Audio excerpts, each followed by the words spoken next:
I know that some in our audience know the finer points of hockey. The Chris Johnston Show. We are your friends. The biggest stories, bringing you inside the game. What did you hear? The Chris Johnston Show. Powered by Sports Interaction. Wanna bet? What is going on? Here's Chris with your host, Julian McKenzie. Part of the game. We'll have stick taps for the first time all season. Of course, we'll have You Can Bet That for Sports Interaction. We'll talk about the Calgary Flames and Elias Lindholm and his very interesting scrum. But we have to talk about the most interesting story of the week. It's very weird. It's very confusing. It's Mike Babcock. Just weird, CJ. I guess weird the way it all played out, right? It kind of played out in real time on social media, essentially.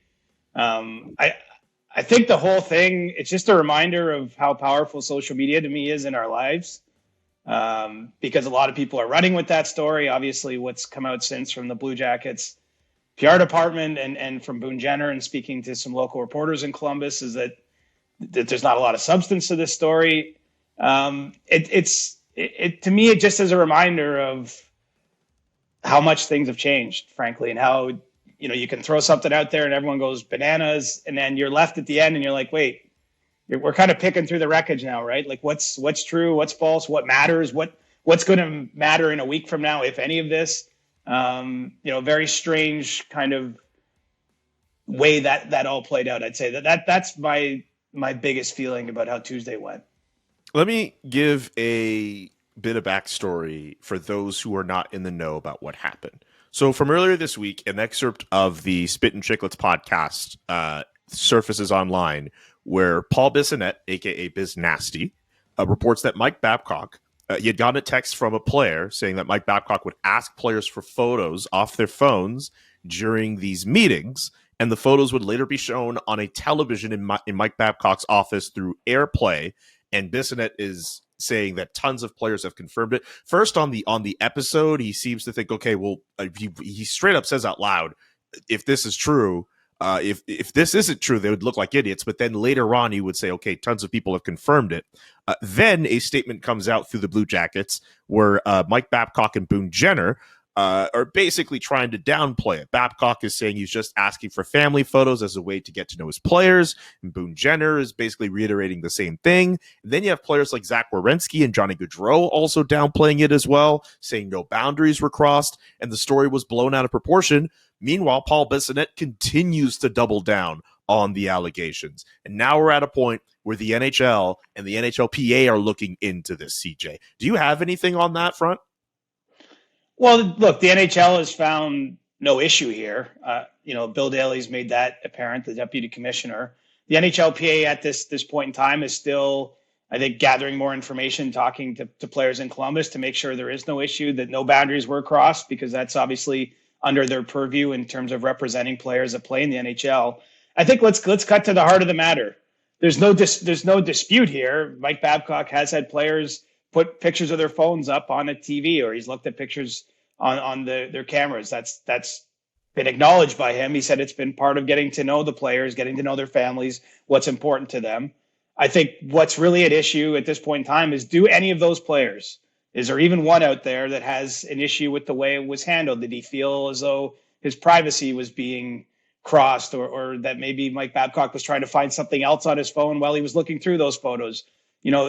That isn't clear to me. I mean, it's obvious that Paul Bissonnette feels that this crossed the line, but do any of the players that have had those interactions feel that same way, and are they willing to pursue it? I think that's really what it boils down to. I mean, let's face facts here.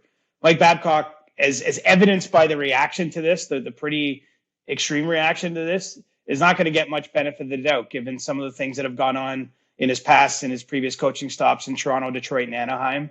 There have been players from Mitch Marner to Johan Franzen, the former Red Wings forward, to some players, and even from his days in Anaheim, who've talked about the sort of mental games they felt the coach played with them and didn't appreciate. Mike Babcock's coming back to the league after, more than 3.5 years out of it. And, he's done a story with Nick Kotsunick of NHL.com, a 3-part series where he's talked about all the ways he intends to be different this time around. And so there's a lot kind of under the surface here, I think, because of the history the coach and the strong reaction he's elicited from some of his former players. Frankie Corrado, who played for Babcock in Toronto, was on the radio. I don't know if you heard this week, Julian, on TSN radio. I did. Quite eloquently, didn't want to weigh too much in on the Columbus aspect of this because he didn't have specific information as what happens with the Blue Jackets, but kind of aired his views on how Mike Babcock operates and all these things. So it's a reminder that even though Mike Babcock's surfacing in one of the smaller markets in the league, a team that I don't think a lot of people have huge expectations for, given where they've been, he's still under a pretty intense microscope given who he is. Yeah, this is strange to be considering Mike Babcock, just with the history, as you mentioned, and also Paul Bissonnette coming out of the woodwork and saying this and doubling down and tripling down. The way that he's defending the story, he seems to think there's something to this. And I have to think that because of what he has at stake through his own podcast and his own TNT dealings, he wouldn't just do this to potentially this could torch him if he ends up looking like an idiot doing this, which makes this all the more stranger. But I don't feel compelled at this point to take a side in all of this. And I'm not advocating that anyone really should. Everyone should just kind of hold out for facts just basically hold out for the facts once we get them. It's just, I don't know. I think you have it right when you say we can't really, because of the strong reactions that this is essentially elicited towards Mike Babcock, it's hard to give him the benefit of the doubt on this one because of prior history. And we've talked about Mike Babcock on this podcast before and whether or not he truly has done the work to get that second chance. And I think that's why people have reacted the way that they have as well. It's a lot to take in. It's just, I don't know, man. It's context and characterization, right? As we go back to it, we do know, and he's acknowledged in his statement and the brief interview I read that he gave in Columbus, he's acknowledged that he has been asking players to show pictures of their families. This has been part of his deal. He said that when he got hired by the Blue Jackets, he did the same with management, that he showed them some photos from it. I mean, this is clearly something he's using to try to start building a rapport with the new people he's going to work with. And so that isn't under any dispute here. And that's really Paul Bissonnette mentioned this photo thing, right? He mentioned that he mentioned Boone Jenner by name and mentioned that multiple players have been called into the office and basically had their put on airplay and had their pictures up on the screen in his office. But the question is, Paul Bissonnette was saying that was crossing a line. He was saying that was bad and it was this and that. The question is that actually the case? I mean, there doesn't yet seem to be smoke in that direction other than what Paul has said. And I'm not out here trying to rip down anyone else's reporting or anything like that. I just think that is the facts. I mean, we're 2 days later recording this and the NHLPA is still looking into it. But, as far as I'm aware, they haven't found anyone again who said that this was really offside and he was really trying to do something underhanded. It's just a weird story, really. I think it's, part of it is, again, very controversial figure in the league. And it's a time when there really isn't a whole lot of other news going on. And so this lands like an atomic bomb on a random Tuesday before camps are even open. Technically two controversial figures if you account for Spit and Chicklets association with Barstool, which I think also plays into why people are very much trying to stay in the middle of this. I'll ask just one other thing Did you see actually Biz actually posted a screen grab of one of the texts he got. Yes. And the text that I read, it seemed to be a player not on the Blue Jackets who said he's doing this like he did to me. And again, it comes down to characterization. Then it's someone told someone, and basically, I think in this case, it's does this actually cross a line? It's kind of, I think we have to understand too, working in professional sports, it's a different. We can't really compare it to what we do in our jobs because it's just a different work environment, right? I mean, for example, obviously something like as simple as swearing at each other is quite commonplace in that workplace. Whereas if you work in an office, that kind of behavior generally isn't tolerated, again, depending on what kind of job you have. It's hard to imprint what we think should be the workplace. So really, I think it is about, do the people in that are used to working in that environment, do they think it's crossing a line? I mean, there's a lot of talk in professional sports related about brotherhood, right? About family, that we are an extended family. I do know when Mike Babcock did coach in Toronto, that they did have some sort of practice where they'd have all the staff and the players in the dressing room. And, each staff member or whatever would take a turn and talk about 3 things that are most important to them in their life in front of the whole group. And, it was all about sort of building the trust in the group. And so for me, this is it could be an extension of that. But again, I wasn't in the room, and I don't know how I would feel maybe if it was my boss asking me. I mean, I'm more that of was an what I was open, about to ask you. I'm How more would of an you feel open if your book. boss- Like, myself, like I wouldn't, if you or Jesse or Adam, want to see, pictures of my family, my dad, what's important to me, I could show you. Like, I wouldn't have an issue with that. But that's not to say everybody would feel the same way, right? And so this is, I guess, where we get into some of the gray here. And it also depends how this was broached, right? Like, is the camera roll going up there?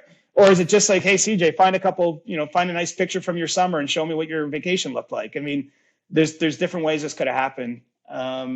Yeah, I wonder, like, could you imagine, like, walking into Mike Babcock's office and then on the TV, it's been a couple of weeks since that meeting occurred, and you're like, well, why are my photos still up on your television? I don't know how it works on that front, but like that would be very weird. Like, one thing I have not heard in this story is a player saying this happened and I didn't consent to it. Like, we've heard people say, like, yeah, I did this. I didn't think it was that weird, but we have not heard anyone say, I do not consent to this. Because it seems to me as well, unless I'm wrong, that Mike Babcock basically has a player in his office, says, I want to see these photos. And the player's like, okay, whether or not they feel comfortable about it or not, they do consent. And then they're up there. And I'm not saying if there's a very uncomfortable situation in that too, that has to be addressed and it has to be brought up. But we haven't heard that yet. The whole thing's strange, isn't it? Like, I don't know. And the SDP, it's hard to sit on the sidelines and like judge, right? Like I don't, you're not in that meeting. You don't know how it feels, how it's brought up, how it comes across, how the reception is. Like, it's all that nuance matters, I think. Absolutely. Like, I can't look at that statement from Columbus and say, well, that's just it. Like, my brain, your brain too, because we're both journalists, is thinking, okay, is that, you can't just take that at face value. Is there something else? Paul Bissonnette too. Like, I don't know what to do with that information. I'm basically holding out for more players to say something, and I'm basically holding out for the NHL, the NHLPA to conclude their investigation and say, this is what we found. This is it. Open shut case. That's what I'm waiting for at this point. Also, I don't know how I would feel if I was just meeting Adam Wild for the first time and he calls me up and he says, hey, you want to do the CJ show? Show me photos of your family. I obviously wouldn't be worded that way, but like, I don't know how I'd feel about that. At least getting to know them. Now we're all friends. So like, if you were to be like, hey, show me photos of your family, I'd be like, yeah, absolutely. It sounds like an icebreaker though, doesn't it? Doesn't it sound like an icebreaking kind of activity before to get to know someone? I mean, I assume, I don't know. Like, for any other coach, we would just look this over as a pure icebreaker. For any other coach, we might do that. Does any other coach, we're probably not talking about it because I doubt it gets out in the public. Or if we are, someone might be writing a story like in the local market, but look at this unique way that Coach X is getting to know player Y. But because of the history here, I just think a lot was projected onto this story. And look, I'm not defending anything from Mike Babcock's past where he's absolutely not. There's a reason why we're worried about this and we're thinking about this. Before people think about it, there's a reason why we're wondering, is this mind games? There's a reason why Frank Corrado went on the mic the way that he did and said what he said about Mike Babcock. There's a whole mind game element to this that casts that shadow of doubt. Like, what if there's an ulterior motive? What if this shows that Mike Babcock hasn't completely changed as much as he says he has? There's a whole bunch of reasons to doubt Mike Babcock in this situation. Sorry, right. And for anyone who missed Frankie Corrado on First Up with TSN this week, what was interesting, obviously he's a player. He played the season under Babcock in Toronto and he was scratched for most of the season. Like, he literally almost spent the entire season as a scratch. He had also played in Vancouver after being drafted under John Tortorella. And he was saying that people will lump sort of old school coaches together in the way they talk about them. But from his experience, the difference was Tortorella would come to you and really be upfront about sort of gaps in your game or mistakes you made and be sort of unrelenting about that. Just be like, this is where you screwed up. This is why you're not good enough. and be very upfront. And he said that players actually appreciate that. As hard as it can be to take in that information maybe in the moment, it does let you know exactly what the coach is thinking of you and where you have to maybe work on and things like that. He was saying the issue with Babcock is that he doesn't do that he doesn't address, at least again, in Frankie Corrado's experience, these issues head on with players, and that he instead sort of plays mind games and tries to leave you guessing and doesn't address things straight on. And he said that really can mess with your mind. I mean, again, we're talking about athletes that live under the spotlight, which I think is difficult just in general. And they're largely young people, right? I mean, when Frankie Corrado played for the Leafs, he was like 23 or something.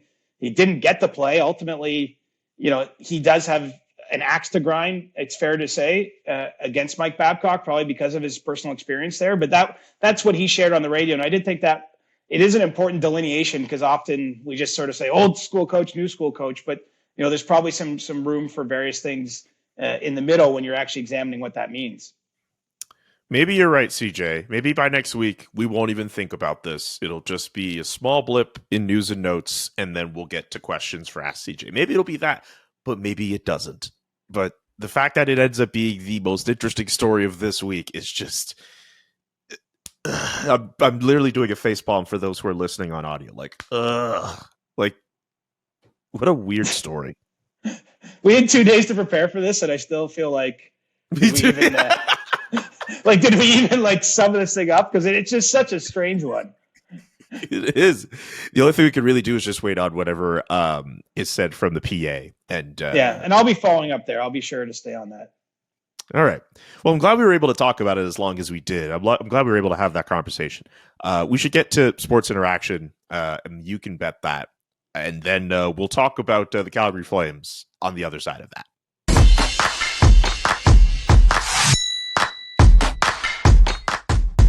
Welcome to You Can Bet That. Remember to hit up sportsinteraction.com/SDPN for all of your gaming needs. Siege, I want to look at the Atlantic Division. The Toronto Maple Leafs have those odds pretty close to the Colorado Avalanche to win the Stanley Cup. So, of course, they're the favorite to win the Atlantic Division at plus 189, according to Sports Interaction.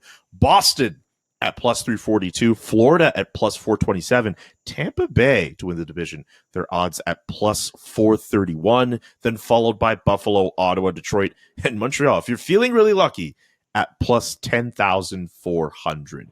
Is this really this division? Is this really the Maple Leafs' own to lose? I can see where you make that case. Look, I mean, Tampa at this point is such a playoff hardened team that you wonder, as motivated as I'm sure they are after losing in the first round last year, to come back and sort of prove something to themselves. I don't think that that's a team that's going to put all that much stock in the regular season beyond just getting in. Boston, after that amazing season last year, but losing some pretty significant pieces of their team, I think it's fair to see a step back there. Whereas I do think, the one thing the Leafs have kind of failed to do in the Atlantic, I know in the Canadian division, back in pandemic days, they won the division, but they haven't managed to finish atop the division. I could see the Leafs really pushing for that, prioritizing that, and I certainly think they have a good enough team to do it. And so I can talk myself into that. But I mean, what an interesting division. It sort of feels like this year might be the year one of the teams, whether it's a Buffalo or an Ottawa, really take a jump up. I don't know if they're going to go all the way to the top. But the sort of big three, and let's include Florida, went to a cup final, big four at the top. Like, I don't know if any of those teams really need to win the division. They're all just looking to get in. And so it's kind of an interesting one to call. And it's a meat grinder at the top of this division. That's why it's been so hard for some of those teams that have been rebuilding to step up and make the playoffs. Maybe those top four teams will let Buffalo win for once. It could happen. I mean, I have to think it's going to happen one of these years.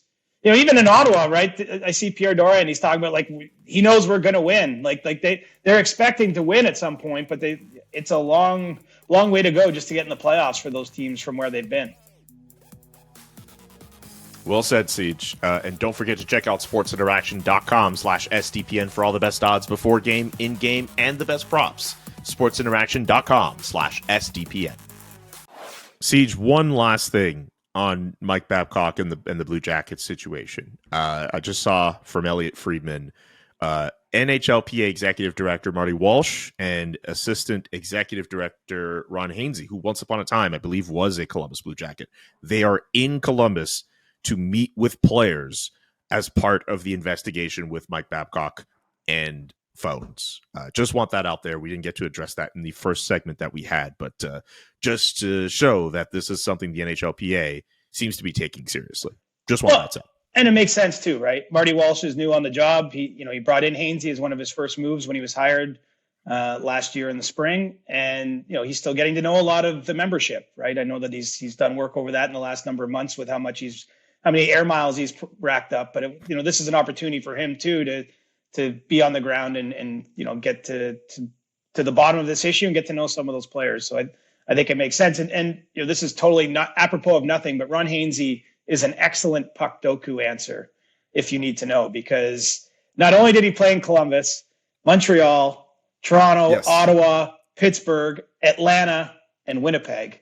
That's just off the top of my head. I might have missed one of his stops along the way. I think he played in Carolina too briefly. So he's an excellent answer if you're looking for a puck doku, one that can work in a lot of boxes.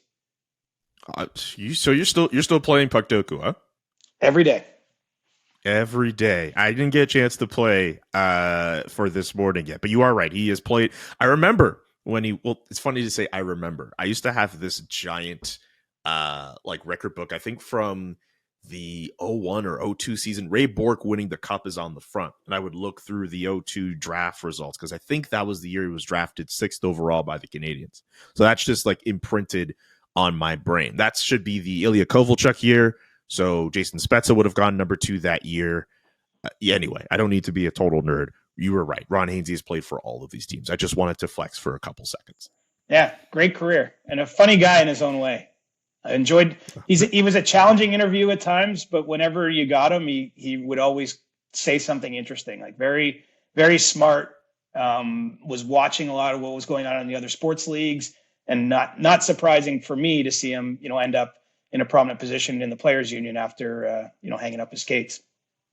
Wow, geez, I got that wrong. He was 2000, not 2002, and he was 13th overall. Well, shows I don't know anything. Anyway, time to talk about the Calgary Flames, CJ. I know a little bit more on that team. The Calgary Flames, they had their annual golf tournament on Wednesday. A couple of their players were speaking in front of the media, including Noah Hannafin, who told the media he was absolutely open to re-signing with the Calgary Flames. Previously, it had been said that he wanted to play in the United States on his next contract. He's more or less leaving the door open, but he is not the main person I want to start with. We should talk about Elias Lindholm. And he made it pretty clear to us, and he feels he's made it pretty clear to the organization that he would like to stay as a member of the Calgary Flames. We did try to ask him if the front office changes or performance will have anything to do with that decision. He said, no, it's pretty clear. I've made it pretty clear why I want to stay in Calgary, which to me, this has got to be about money, right? The Bo Horvat contract comparable, the Dylan Larkin comparable, Mika Zibanejad. We've done that throughout the summer. This is a man who wants a little bit more than that 8.7, probably more than that 9 million. How do you see this? Well, what was your impression? Because you were standing there what was your read on Lindholm yesterday when you were at the golf tournament? What he said, what his body language was like what did you come away? What was your main takeaway from that experience and being able to talk to him? I loved how short and punchy he was, and just he knows what he wants. This is a guy who knows what he wants. To me, this is about, and I know I mentioned it earlier. To me, he wants his money. He wants to get paid. The Flames are the only team that could pay him that max contract and give him all that money, even though he's a guy about to enter his age 29 season. I think sometimes with some Lindholm interviews, it could be a little bit awkward because he could be a little dry, but I felt his approach on Wednesday was purposeful. It was short. He there were some questions he was just giving a one-word answer to. There was at least one notable one where he was asked, "Hey, do you want to stay in Calgary?" And he's just like, "Yes." He didn't give any long preamble, just yes.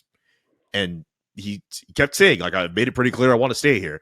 At this point, I got the sense that maybe it doesn't give the most perfect window into how negotiations are going, but to me, this is a guy who he's made his demands known, and he is firmly putting his foot in, and it's on the Flames to do something about it. And I have my thoughts on that too.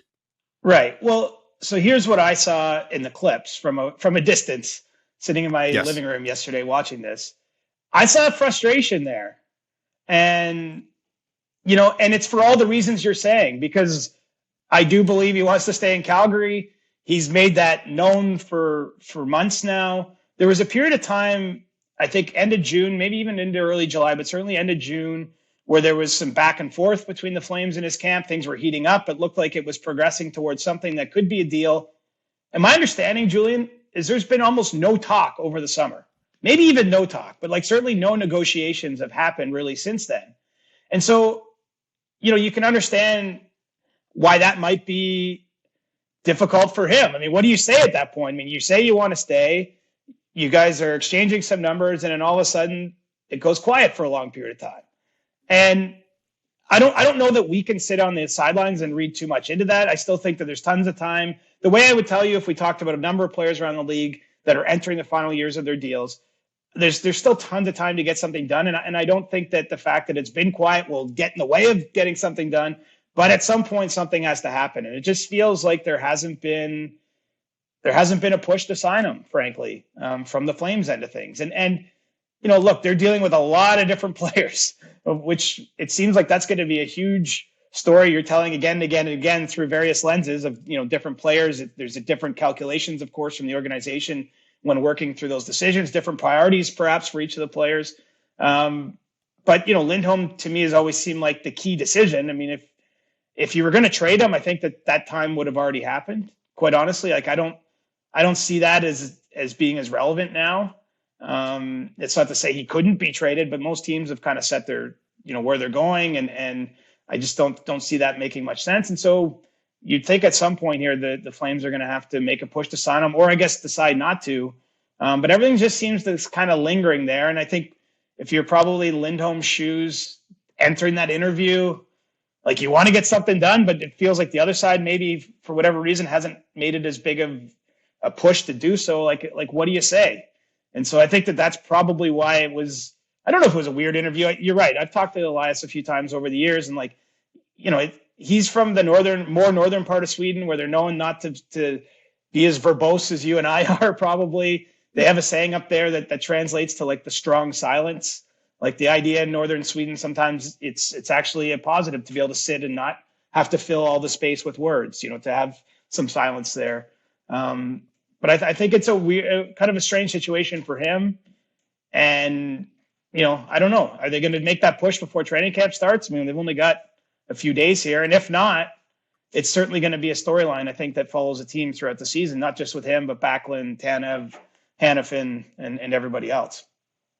Man, the more I think about this, and you can tell me if I'm wrong, Craig Conroy, because of the waiting, because of the fact that it's taken this time, the fact that, as you're saying, that there was this dead period after the end of June when the organization straight up said that Elias Lindholm would be a priority, for one, is shocking to hear. But I think the fact that they've let this sit for as long as they've done, Craig Conroy has essentially put himself in almost a no-win position here, because I think now if he signs Elias Lindholm to that contract, you're doubling down on this core and you're hoping that, okay, they're built to be talented and compete for Stanley Cups, but are they better than Vegas? Are they better than Edmonton? They could find themselves in that mushy middle. That's a whole thing in itself. But if you move on from Elias Lindholm now, when players are getting back into the swing of things, a lot of them were telling us about the fact that the roster is more or less the same and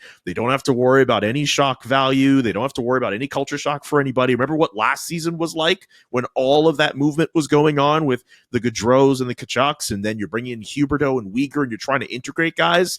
At least that move happened in July and you're trying to get some time in, but it was still weird for all of those guys. Could you imagine if the Flames were in a position now where they were like, oh, we have to move on from Elias Lindholm, and they try to find some suitor, which, by the way, there are only a small handful of teams who can afford his contract at $4.85 for this year, and there's no guarantee that he might want to extend with those teams. So who knows what you're getting in return? There's so many different scenarios. We got to tap the brakes a bit, though. There's still time.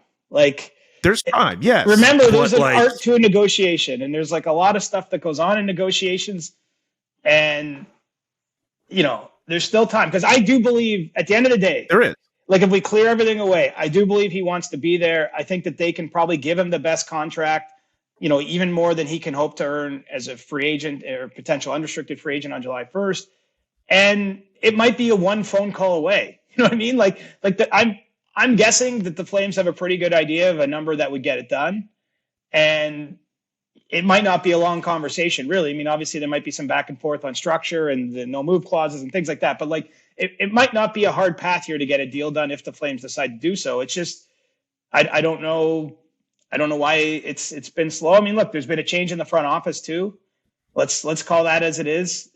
I know that Conroy's been there, obviously, and is familiar with how things operated under Brad Treliving before him. But he's got to make his own decisions, and there's probably a contract of this size. You're talking to upper management and ownership and all that sort of stuff. So, I mean, I'm not saying that this should be an easy process necessarily. And again, Lindholm is far from the only player, and Calgary's far from the only team that has pretty notable frontline talent that are entering a potential walk year. But how it gets handled, I mean, it's going to define in some ways this era, the early days of Conroy's time running the front office. I think there's no way around it. And there's not necessarily, as much as I love Elias Lindholm as a player, there is a debate to be had about what you pay him, and because of his age and how long that contract goes. I'm acknowledging it's a difficult thing to maneuver here, but I do wonder, how big of a story will this be in training camp if it still remains kind of undecided, and will Elias Lindholm keep taking those questions from people like you and your colleagues out there in Calgary? Like, is he going to want to keep discussing this if it just hangs there? I mean, it's the business side of hockey factors into the way things play out. And I think this just feels like business that's just been hanging there. And for whatever reason, it hasn't been pushed forward yet. Exactly.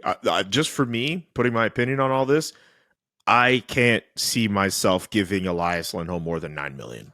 Like, I think if it's at a point where you're Craig Conroy and Elias Lindholm is asking for $9.5, $10 million, I think that's too steep of a price. And I understand that the salary cap could go up. There's also a possibility it doesn't go up as much as we think. And even then, you are committing that amount of money to a player who is closer to exiting their prime as opposed to entering their prime. And again, with the core that you have, and the situation that they had last year, you're hoping that it's better for this season, but you're basically giving yourself another hurdle if you want to retool or if you want to rebuild. Like, it's a very delicate situation. That also, I'm sure, will have reverberations for whatever Noah Hanifin and Michael Backlund also decide to do. I know there's Chris Tanev and Oliver Shillington and a few other players who are pending UFAs, but Hanifin and Backlund have been the bigger. Basically, we've classified Lindholm, Backlund, and Hanifin as this big three of pending UFAs who move the needle in comparison to some of the other teammates in that same position.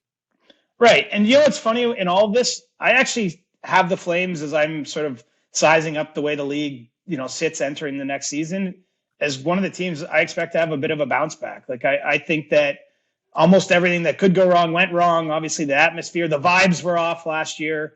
They brought in a newer, younger head coach who's going to have a different approach. I think some of the players that struggled last year under Daryl Sutter, and maybe just being in a new city, new environment, all that sort of stuff, are probably primed to take a step forward and be more comfortable this time around. And the Flames didn't miss the playoffs by very much last season, despite everything that kind of went on. And so I actually think it's primed for this to be a good year in Calgary. I think that could be a positive sign for some of those players. We'll put Hanifin and Backlund, we'll lump them together. The wait and see players that, the guys that are, I think, willing to stay if they feel like the program's headed in the right direction. You can understand in Backlund's case, having spent his whole career in the city, loves the organization. I mean, doesn't need to be sold on the merits of the environment, but he's getting towards the end of his career and wants a chance to win a Stanley Cup. And so he wants to feel like that organization is in a position to push for that. And so I think that all of this, even though the year enters with all these question marks, I could see it swinging in a positive direction. And one way you could do that, you got to engage in negotiations though with Lindholm, right? Like you and I could sit here and throw the numbers at the dartboard, and we know what the range is likely to be to get him done. But there has to be some back and forth again and a push to get it done, I think, to make it happen. And who knows? By the time this recording's out, maybe they're doing that today, right? But I do know that it's sat pretty quiet in terms of actual negotiations on an extension for a long period of time now. And I think that's kind of created that weird feeling around that interview you guys had yesterday.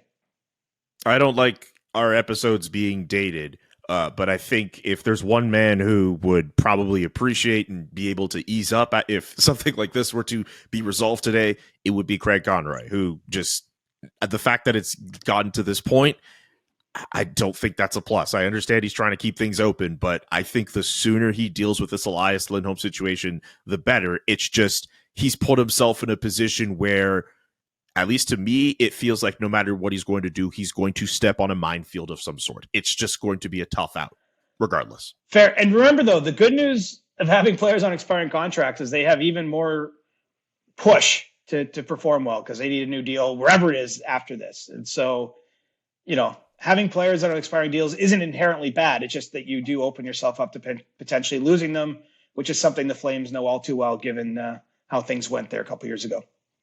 Anything else you want to add on the Flames before I bring up one more story before we get to not ask CJ, would be stick taps today?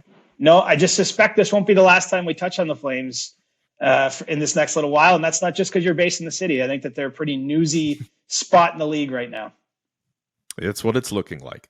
One other story that's kind of surfaced around the time we started recording. It looks like we can get to this while we still have time. BioSteel, the sports drink company that we're seeing more and more of around NHL rinks, filing for creditor protection in U.S. and Canada. The CBC put this story up earlier this morning. A bit of a surprise to see, considering the visibility of BioSteel, not just in the NHL, but their association with other athletes like Patrick Mahomes. I think the drinks are lovely. They're very nice. They taste pretty good. But yeah, very surprising to see a company like BioSteel be in the situation that they're in. It is, and it dates back to them being purchased in 2019 from Canopy Growth, another cannabis company that wanted to sort of expand its drink line, and they're finding that it's been a drag on the overall company's profitability, and now they're seeking to sort of break off the BioSteel portion and try to sell it or wind it down. But you're right, it reverberates across hockey, because not only did this start with Matt Nichol, the former Maple Leafs trainer who still trains a lot of players in the offseason, Mike Camilleri, who was in the NHL at the time. We're among the initial people. I mean, we still have a lot of the top NHL players go to BioSteel camp at the end of the summer, a camp where they're ramping up for training camps with their teams. And obviously the individual athletes are sponsored by the drink. So deep NHL ties there, and hard to say where it's going to go. Maybe someone else swoops in and buys it, sees an opportunity. I do know that if you've had a late night the night before, it can also be helpful in the morning. So it's not just for your workouts, Julian. There's a lot of reasons to drink the pink. From the CBC article, Canopy Growth's earnings show BioSteel racked up more than $32 million in sales in the first quarter of this year, more than twice as much as it did in the same time last year, but it spent more than $40 million to book those sales, including $12 million in advertising and promotional costs related to their NHL sponsorship. And again, just quoting the article, so the company was losing money on every unit sold. Wow. That is sounds like an operational issue to me. I mean, they're selling lots of drinks, so they've got to find a way to lower the costs and keep rolling out the product. Hopefully this isn't the end for BioSteel, and that there's someone out there that's willing to revamp the company and give it another run. Because I think it's been a good news story, quite honestly. It came out of an NHL locker room way back in the day when Matt Nichol was working for the Maple Leafs, something he was whipping up for the players and perfected over time, and became quite a success story for with hockey background. And Michael Camilleri also involved in that too. Hopefully this situation resolves itself in a way that doesn't see BioSteel go away. I very much am a fan of the peach flavored one. So I like the white one. It tastes like a white Freezy from back in the day. It does taste like a white Freezy. Anyway, we can compare and contrast our favorite BioSteel flavor. You know what? I don't hate the white one. You know what? Let's just take the time to just admire the fact that we discussed a food or beverage and we did not fight over it. I know that is so rare for us. That is so rare for us. Thank God. Good to know I the next time we're appreciate this. together You know, in person. We can't have a meal together because we'll never agree on what the meal should be, but we could sit around drinking BioSteel and we'll be good. I'm trying to think of the amount of times we've ever eaten together, maybe like once or twice. There's like a time I remember you devouring a plate of chicken wings. I just remember that vividly. That's on brand. I mean, not on brand for Sober September that I'm in right now, but it's on brand for me generally. Yeah, you're like but you like sauce on your wings. Oh yeah. You're a sauce wing. Yeah. I'm very much like a dry, but like you have like a little cup of sauce on the side, and then like I dunk my wings. I mean, to be honest, I like a chicken wing pretty much any way it comes. I'm not that fussy about how it is. So flats or drums? Drums. But I eat flats too. So, but I would prefer a drum. Like if I had a whole plate, I'm probably picking the drum up first. Okay. All right. Now we know. These chicken wings. Look again. Peace. More peace between peace CJ in our and I time on the CJ show. They said it wasn't possible, but here we are. We did it. It only took us 182 episodes. This episode of the Chris Johnston Show is brought to you by BetterHelp. Do you ever find just as you're trying to fall asleep, your brain suddenly won't stop talking? Do your thoughts start racing before bed or at other inopportune moments? You know, it actually turns out one great way to make those racing thoughts go away is to talk them through. And therapy actually gives you a great place to do that. And also to discuss some other things that are personal to you. I know in my personal journey, I've had to go through therapy. And if it's something that you feel it's for you, BetterHelp could be the solution. It's entirely online. It's designed to be convenient, flexible, and suited to your schedule. All you have to do is fill out a brief questionnaire to get matched with a licensed therapist. And you can even switch therapists at any time for no additional costs. Get a break from your thoughts with BetterHelp. Visit BetterHelp.com /Johnston today to get 10% off your first month. That's BetterHelp, HELP.com /Johnston. And now it's time for us to get to stick taps. I can start, CJ. Mm-hmm. We are Thursday, September 14th, which means tomorrow is Friday, September 15th, which means tomorrow will mark 365 days since I moved from Montreal to Calgary, and it has been a fun time all the way through. And I just want to give a stick tap to the city of Calgary for being so much better than my expectations set it at. And that goes for the people, whether I encounter them at the Scotiabank Saddledome, whether I encounter them on 17th, basically just really loving the city, really loving the opportunity that I have. And I just want to give a stick tap to everyone who's been supportive of me throughout the move and reading my content and consuming the CJ show and everyone in the city, man. So shout out to Calgary. That is my stick tap, the first stick tap of season 3 of the Chris Johnston Show. CJ, what is your stick tap? Love it. You know, my 3 closest buddies that I grew up with in the Cobourg area all moved to Calgary like 15 years or more ago, and none of them came back. So Calgary, and I don't know that they all planned, certainly at the time when they first moved, they were not planning to stay there long term, but the mountains, the lifestyle, everything has got them in, and now I'm not getting them back. So now I got to go out to Calgary to see them, which is just fine because I like the city too. My stick tap today is for actually the creators of Puck Doku. And I don't know who the person or people behind that are. Taylor Dixon, a Calgary native, there you and go. a Vancouver Canucks fan, I believe. He is the creator of Puck Doku. But I must say, it gave me endless entertainment throughout the summer. I literally did it every day. Maybe I missed one here or there, but I one of the first things I look to do in the morning.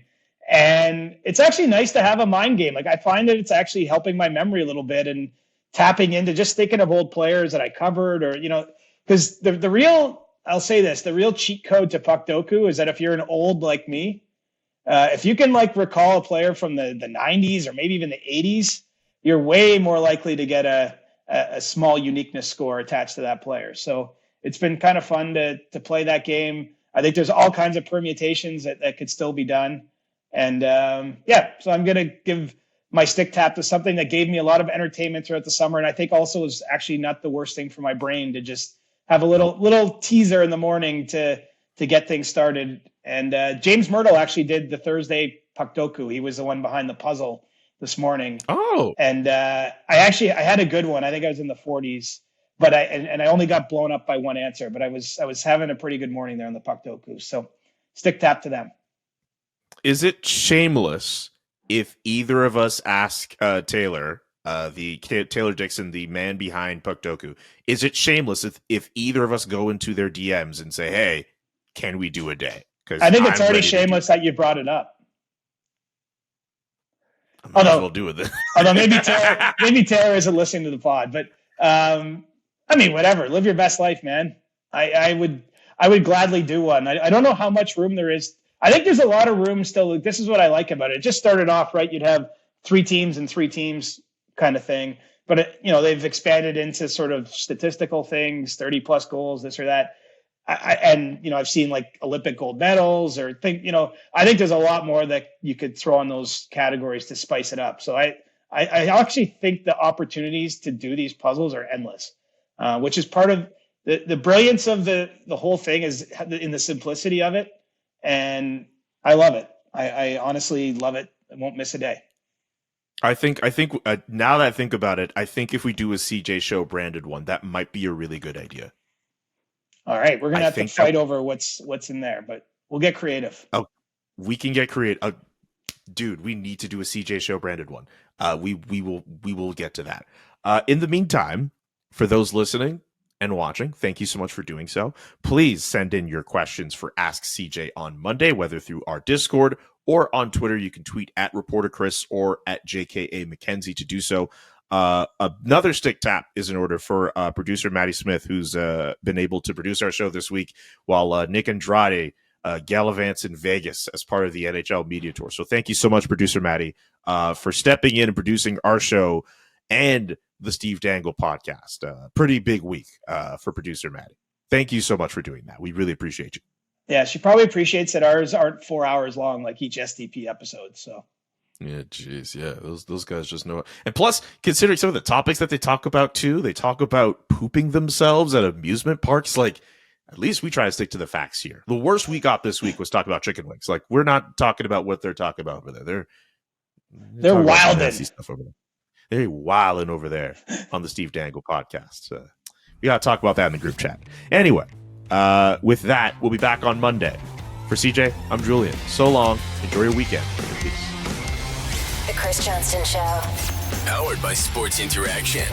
Want to bet? Inside the Game, twice a week. Follow Chris on Twitter at Reporter Chris. And follow Julian McKenzie at JK McKenzie. The Chris Johnston Show.